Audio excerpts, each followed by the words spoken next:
मैं धर्मेंद्र आचार्य IAS YouTube channel पर आप लोगों का स्वागत करता हूं। आज हम लोग ट्रांस हिमालय पर विचार विमर्श करेंगे। ट्रांस का अर्थ होता है उस पार। जैसे अगर आप मुखर्जी नगर में हैं तो यमुना विहार यमुना के उस पार है, तो यमुना विहार के लिए ट्रांस यमुना शब्द का प्रयोग किया जाता है। तो ट्रांस का अर्थ आप समझें कि उस पार होता है, तो ट्रांस हिमालयन का अर्थ हुआ हिमालय के उस पार। और चूंकि हम भारत के तरफ से देख रहे हैं तो हिमालय के उत्तर वाले जो क्षेत्र हैं उसे ट्रांस हिमालयन रीजन कहा जाएगा, और उन क्षेत्रों में जो पर्वतीय क्षेत्र है उन पर्वतीय क्षेत्रों को ट्रांस हिमालयन पर्वतीय क्षेत्र कहा जाएगा। तो इस तरह से ट्रांस शब्द को हम देख सकते हैं। पहली वीडियो में ही हम लोगों ने देखा था कि भारत के पर्वतीय क्षेत्रों को 3 भागों में बांट करके देखे थे। पहला हिमालय वाला क्षेत्र, दूसरा पूर्वांचल क्षेत्र और तीसरा ट्रांस हिमालयन क्षेत्र। तो आज हम लोग ट्रांस हिमालयन क्षेत्र पर विचार विमर्श करेंगे। ट्रांस हिमालयन क्षेत्र की अवस्थिति अगर देखें तो यह मुख्य रूप से भारत के जम्मू कश्मीर, भारत के लद्दाख, मुख्य रूप से लद्दाख और तिब्बत क्षेत्र में अवस्थित है। इसकी लंबाई अगर देखी जाए तो पूरब से पश्चिम तक यह लगभग 1000 किलोमीटर में अवस्थित है। 1000 किलोमीटर इसकी लंबाई है और यह वृष्टिछाया प्रदेश में उपस्थित है, विद्यमान है। वृष्टिछाया का अर्थ होता है वैसा क्षेत्र जहां वर्षा कम होते हों, और उस वर्षा कम होने का मूल कारण वहां कोई उसके इर्द गिर्द में कोई बहुत ऊंचा पहाड़ हो। तो जैसा कि हम लोग जानते हैं कि बृहत हिमालय एक 2500 किलोमीटर लंबी यहाँ से वहाँ तक फैली हुई पर्वत श्रृंखला है, और इसके ठीक उत्तर में ट्रांस हिमालयन पर्वत आते हैं जिसकी लंबाई लगभग 1000 किलोमीटर है। तो 2500 के उस तरफ 1000 किलोमीटर क्षेत्र में लगभग 6,500 मीटर ऊंचे क्षेत्र फैले हुए हैं। अतः हिमालय के दक्षिणी भाग में खूब वर्षा होती है, लेकिन उसके उस तरफ वाला क्षेत्र वृष्टिछाया प्रदेश पड़ जाता है। तो लगभग पूरा ट्रांस हिमालयन क्षेत्र वृष्टिछाया प्रदेश में पड़ता है, अर्थात वहाँ कम वर्षा होती है। और जब कम वर्षा होगी तो शुष्क वातावरण परिस्थितियाँ बन जाएगी, और शुष्क वातावरण परिस्थितियाँ अगर बन जाएंगी तो वहाँ पर एक मरुस्थल का निर्माण होना एक स्वाभाविक पक्ष है। अतः भारत का एक शीत मरुस्थल उन क्षेत्रों में विद्यमान है। ट्रांस हिमालयन पर्वत श्रृंखला में 3 प्रमुख पर्वत श्रृंखला है, और ये तीनों पर्वत श्रृंखला, इनके अतिरिक्त भी और कई पर्वत श्रृंखलाएं हैं जो पामीर की गांठ से निकलती है, ग्रंथि से निकलती है। पामीर की ग्रंथि को अगर हम देखें तो यहाँ से कई पर्वत, लगभग आधा दर्जन पर्वत, उससे भी ज़्यादा पर्वतें यहाँ से निकलती हैं, पर्वत श्रेणियाँ। जैसे हिंदू कुश पर्वत को देखें तो यह अफगानिस्तान की तरफ, यानी कि यहाँ से पश्चिम की तरफ चली जाती है। कुनलुन सान को देखें तो ये चाइना में चली जाती है पर्वत श्रृंखला। और यहाँ उसके नीचे में देखें तो काराकोरम जो भारतीय क्षेत्र में, तिब्बत के क्षेत्र में, उसके नीचे लद्दाख और उसके नीचे जास्कर। तो हमारे लिए 3 पर्वत श्रृंखलाएं प्रमुख हैं। पहला काराकोरम, दूसरा लद्दाख और तीसरा जास्कर पर्वत श्रेणी। इसमें सबसे पहले हम काराकोरम पर आते हैं। तो ट्रांस हिमालय पर्वत श्रृंखला में काराकोरम सबसे उत्तरी, सबसे ऊंची और सबसे लंबी पर्वत श्रृंखला है। ये एशिया का, उच्च एशिया का, चूंकि एशिया का ये पामीर की ग्रंथि, तिब्बत का पठार, ये सब सबसे ऊंचा भाग है, तो ये उच्च एशिया के मेरुदंड के नाम से भी जाना जाता है। इसकी लंबाई लगभग 500 किलोमीटर है, जो पूरब से पश्चिम की तरफ, या आप कहें पश्चिम से पूरब की तरफ फैला हुआ है। यह पाकिस्तान, भारत और चीन की सीमा रेखा पर तो है ही, यानी इसकी सीमा रेखा तो बनाती ही है, इसके साथ साथ अफगानिस्तान की सीमा रेखा को भी कुछ हद तक निर्धारित करती है। इसकी सबसे ऊंची चोटी K2 के नाम से विख्यात है, जिसे गॉडविन ऑस्टिन के नाम से हम जानते हैं। इसकी ऊंचाई 8611 मीटर है, जो यहाँ पर लिखा हुआ है, और यह भारत के लद्दाख क्षेत्र में अवस्थित है। ये 8611 मीटर ऊंची लंबी जो ऊंची चोटी है, यह भारत की सबसे ऊंची चोटी है, जो काराकोरम रीजन में पड़ता है, पर्वत श्रृंखला में पड़ता है। विश्व की सबसे ऊंची चोटी माउंट एवरेस्ट बृहद हिमालय का भाग है जो नेपाल में पड़ता है। तो इस दृष्टिकोण से देखा जाए तो K2 विश्व की दूसरी सबसे ऊंची चोटी है और भारत की सबसे ऊंची चोटी K2 है जो काराकोरम पर्वत श्रृंखला में अवस्थित है। अब K2 से अगर हम आगे नीचे आएँ तो काराकोरम वाला भाग जो है वह बृहद हिमानियों के लिए, बड़े बड़े हिम नदियों के लिए विख्यात है, ग्लेशियर के लिए विख्यात है। विश्व में अधिकांश सबसे अधिक ग्लेशियर इन्हीं क्षेत्रों में पाए जाते हैं।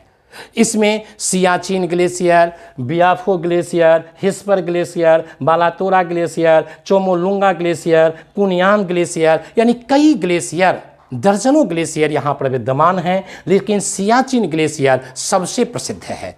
सबसे पहले हम लोग हिमनद की बात कर लें कि हिमनद कहते किसे हैं। तो इसको हिम नदी भी कहा जाता है, हिमानी भी कहा जाता है। हिमानी का अर्थ होता है बर्फ का बहता हुआ भाग, अर्थात कह सकते हैं बर्फ की नदी। बर्फ की नदी का अर्थ हुआ उसमें बहाव होंगे। तो हिमनद का अर्थ हुआ जहाँ पर्वत श्रृंखला पर हिमरेखा से ऊपर जहाँ सदैव बर्फ जमे रहते हैं, तो वहाँ पर बर्फ के जो हैं वो पहाड़ के ढाल के अनुरूप धीरे धीरे अगर बहती रहती है तो उसे ग्लेशियर की संज्ञा दी गई है, उसे ग्लेशियर की संज्ञा दी गई है। इसका बहाव कितना है तो दोनों साइड में यह 8 से लेकर के 15 सेंटीमीटर प्रतिदिन और मध्य वाले भाग में 20 से 30 सेंटीमीटर प्रतिदिन के हिसाब से बहती है। यानी कुल मिलाकर के ग्लेशियर का बहाव अगर माने मोटे तौर पर कहा जाए तो एक दिन में 1 हाथ होता है मोटे तौर पर। इस तरह से सियाचिन ग्लेशियर अत्यंत महत्वपूर्ण है। यह सबसे लंबी ग्लेशियर भी है, इसकी लंबाई लगभग 75 किलोमीटर है। सियाचिन ग्लेशियर जो है वो इसकी ऊंचाई को अगर देखें तो ये 5400 मीटर ऊंचे क्षेत्र पर है। यह 5400 मीटर ऊंचे क्षेत्र पर है और ये नुब्रा घाटी के उत्तरी भाग से, कहाँ से, नुब्रा घाटी के उत्तरी भाग से यह में विद्यमान है। यहीं से नुब्रा नदी निकलती है जो श्योक में मिलती है और यह दोनों नदी सिंधु नदी के वो दाहिने तरफ से, किस तरफ से, दाहिने तरफ से आकर के सिंधु में मिल जाती है। अर्थात नुब्रा और श्योक सिंधु की दाहिनी ओर से सहायक नदी है। ये सियाचिन ग्लेशियर रणनीतिक दृष्टिकोण से भी अत्यंत महत्वपूर्ण है। आप सियाचिन को यहाँ पर देख लीजिए, ये अक्साई चीन वाला क्षेत्र है जिसकी चर्चा हम लोग अभी कुछ देर के बाद करेंगे और इसी के बगल में सियाचिन ग्लेशियर है। इसकी रणनीतिक महत्व को हम लोग बस इसी वीडियो में 2 मिनट के बाद देखने और समझने की कोशिश करेंगे। अब एक चीज़ और कि ये जो विशाल हिमानी यहाँ पर पाए जाते हैं ये सब अल्पाइन युग के हैं। ये सब अभी के हिमानी नहीं हैं। कब किस युग के हैं? अल्पाइन युग के हैं। और अल्पाइन युग का समय मोटे तौर पर 45 मिलियन से लेकर के 25 मिलियन के बीच में इसका निर्माण हुआ होगा। तो ये काफ़ी पुराने ग्लेशियर हैं जो इन क्षेत्रों में बहते हैं। इसके बाद अगर आएँ तो काराकोरम के बाद जो सबसे महत्वपूर्ण पर्वत श्रृंखला और उसके दक्षिण में है उसका नाम है लद्दाख, जो काराकोरम के दक्षिण में है। और तिब्बत के में इसे लद्दाख को ही तिब्बत में कैलाश पर्वत के नाम से जानते हैं। तो कैलाश के जस्ट दक्षिण में मानसरोवर झील है और मानसरोवर भी हमारी संस्कृति के लिए, भारतीय संस्कृति के लिए, भारतीय रणनीतिक दृष्टिकोण से भी यह बहुत महत्वपूर्ण क्षेत्र है। लेकिन यह अभी भी तिब्बत में ही है। और इस तरह से हम देखते हैं मानसरोवर झील के पास से ही ये मानसरोवर झील की ऊंचाई लगभग 4500 मीटर है। और इसी जगह से भारत में आने वाली 2 प्रमुख नदियाँ, एक सिंधु नदी और दूसरा अगर इधर से देखें तो ब्रह्मपुत्रा नदी, दोनों निकलती है। सिंधु तो मानसरोवर से ही निकलती है, बस उसके निकट से निकलती है और इसकी लंबाई लगभग 2880 किलोमीटर है। तो कुल मिलाकर के ये मानसरोवर झील अत्यंत महत्वपूर्ण है। और अगर हम ब्रह्मपुत्रा को देखें तो यह पूरब की तरफ निकलती है यहाँ से और लगभग 2900 किलोमीटर लंबी नदी है। चिमायुंगडुंग ग्लेशियर से निकलती है। उसके बाद ये लद्दाख श्रेणी की जो सबसे ऊंची चोटी है उसका नाम है माउंट राकापोसी। और माउंट राकापोसी की विशेषता यह है कि यह इसकी ढाल बहुत तीव्र ढाल है। विश्व में किसी भी चोटी की इतनी तीव्र ढाल नहीं है। तो अपने तीव्र और तीक्ष्ण ढाल के लिए यह विख्यात है और इसकी ऊंचाई लगभग 7788 मीटर है। 7788 मीटर राकापोसी की ऊंचाई है। और इस तरह से हम देखते हैं कि लद्दाख पर्वत श्रेणी के क्षेत्र में ही यहाँ पर लद्दाख के पठार हैं। लद्दाख के क्या हैं? पठार हैं। लद्दाख का पठार एक अंतः पर्वतीय पठार है। किस प्रकार का ये पठार है? तो अंतः पर्वतीय पठार है। अंतः पर्वतीय पठार का अर्थ होता है वैसा पठार जिसके चारों तरफ पहाड़ हो। पहाड़ों से घिरे हुए पठार को अंतः पर्वतीय पठार कहा जाता है। और ये लद्दाख के पठार के उत्तर में काराकोरम पर्वत है और दक्षिण में हम देखते हैं लद्दाख पर्वत है। और इस तरह से यह अंतर पर्वतीय पठार है जिसकी ऊंचाई लगभग 5000 मीटर, 4800 मीटर तो है ही, तो 4800 मीटर ऊंचे ये पठार क्षेत्र है। और इसी पठार क्षेत्र में हम देखते हैं अक्साई चीन पड़ता है। जिस अक्साई चीन की जो चर्चा हम यहाँ कर रहे थे, 1962 ईस्वी में चाइना ने भारत पर युद्ध के समय में इस पर कब्जा कर लिया था। और ये अक्साई चीन का क्षेत्र जो है वो भारत के लद्दाख क्षेत्र में पड़ते हैं और लद्दाख क्षेत्र वाले में ये आपके लद्दाख के पठार में पड़ते हैं। और इस तरह से हम देखते हैं अक्साई चीन की बात आ गई। ये अक्साई चीन वाला क्षेत्र अभी हम चर्चा कर रहे थे कि ये सियाचिन ग्लेशियर, इसको आप ऐसे समझें कि अक्साई चीन पर चीन का नियंत्रण 1962 से है। और ये क्षेत्र जो है जिसको मैंने यहाँ डॉटेड किया है, ये सब POK वाला भाग है। ये पाकिस्तान ऑक्युपाइड कश्मीर है। और इन क्षेत्रों पर में से कुछ भाग, जब ये घटना 1962 में घटी तो 1963 ईस्वी में पाकिस्तान ने अपने POK वाले क्षेत्र से, जो भारत का ही मूल भाग है, उससे काट करके एक क्षेत्र दे दिया किसको? चाइना को। तो ये आपको चाइना को पाकिस्तान के द्वारा दिया गया क्षेत्र है। और यहीं पर सियाचिन ग्लेशियर है। जिस सियाचिन ग्लेशियर की विशेषता क्या है? तो ये आपको 5400 मीटर की ऊंचाई पर है। यहाँ पर तापमान मोटे तौर पर -30 डिग्री सेल्सियस होती है। इसलिए सियाचिन रणनीतिक दृष्टिकोण से भारत के लिए अत्यंत महत्वपूर्ण क्षेत्र है। इसीलिए हमारे फौज प्रतिदिन वहाँ पर गश्ती लगाते रहते हैं और इस पर नियंत्रण हम बनाए हुए हैं, जिससे चीन पर भी हमारा नियंत्रण है, पाकिस्तान पर भी हमारा नियंत्रण है। और इस क्षेत्र में रणनीतिक दृष्टिकोण से हम अपने आप को मजबूत बनाए हुए हैं।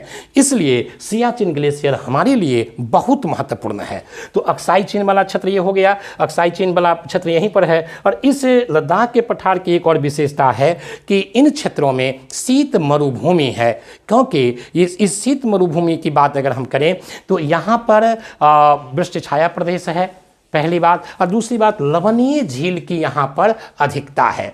शीत मरुस्थल होने के कारण यहाँ पर वर्षा कम होती है। वर्षा कितनी होती है? तो लद्दाख के इन क्षेत्रों में 20 सेंटीमीटर से कम वार्षिक वर्षा होती है। जैसा कि हम लोग जानते हैं भारत में वार्षिक वर्षा औसत रूप से अगर हम देखें तो मोटे तौर पर 115 से 120 सेंटीमीटर तक होती है, जबकि यहाँ पर मोटे तौर पर सीधे 20 सेंटीमीटर वार्षिक वर्षा से उससे कम मतलब 15 सेंटीमीटर, 10 सेंटीमीटर वार्षिक वर्षा होती है। और यहाँ का टेम्परेचर कितना रहता है? तो -20 डिग्री सेल्सियस रहता है। तो ये क्षेत्र इस दृष्टिकोण से महत्वपूर्ण है। और यहाँ पर कई लवणीय झील हैं, जैसे सो मुरारी, जैसे पांगसोंग झील, ये सब इन्हीं क्षेत्र में पड़ते हैं। अब इसके बाद ट्रांस हिमालय का सबसे निचला क्षेत्र जो है वो जास्कर श्रेणी है। ये ट्रांस हिमालय का सबसे दक्षिणतम पर्वत श्रृंखला है। इसकी सबसे ऊंची चोटी जो है वह कामेत चोटी है, जिसकी ऊंचाई 7756 मीटर है। और जास्कर एवं लद्दाख के बीच से ही एक नदी बहती है जिसे हम सिंधु नदी कहते हैं। यह सिंधु नदी जो है वो लद्दाख श्रेणी को बुंजी नामक स्थल पर काटती है। और यहाँ पर 5200 मीटर ऊंची, 5200 मीटर गहरी एक खाई बनाती है, महागर्ज बनाती है। और लद्दाख और जास्कर श्रेणी के बीच से बहती हुई आगे बढ़ जाती है। धन्यवाद, पुनः धन्यवाद।